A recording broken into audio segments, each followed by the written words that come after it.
আল্লাহ রাসূল সাল্লাল্লাহু আলাইহি ওয়াসাল্লামের একজন সাহাবী সহিহ মুসলিমে এসেছে, সাহাবীর নাম হচ্ছে রাবিআ। কি নাম?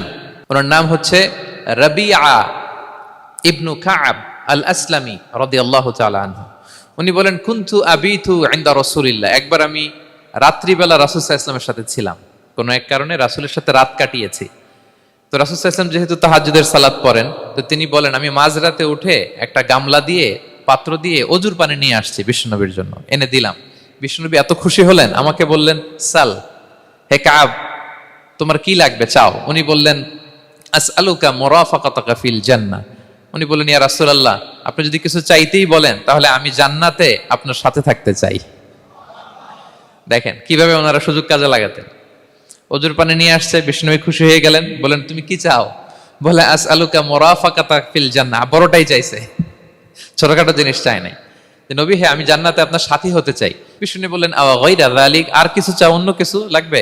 বলতেছে, না, উরিদু যাক, শুধু এইটাই চাই। তখন বিষ্ণু সাল্লাল্লাহু আলাইহি ওয়াসাল্লাম বললেন, আইন্নি আলা নাফসিকা বিকাসরাতি সুজুদ। এই মর্তবা যদি তুমি চাও তাহলে বেশি বেশি সেজদায় লুটিয়ে থাকো। আলাইকা বিকাসরাতি সুজুদ, বেশি বেশি সেজদা দিও। যদি সেজদায় পড়ে থাকতে পারো তাহলে জান্নাতে আমার সাথী হতে পারবা। আল্লাহু আকবার।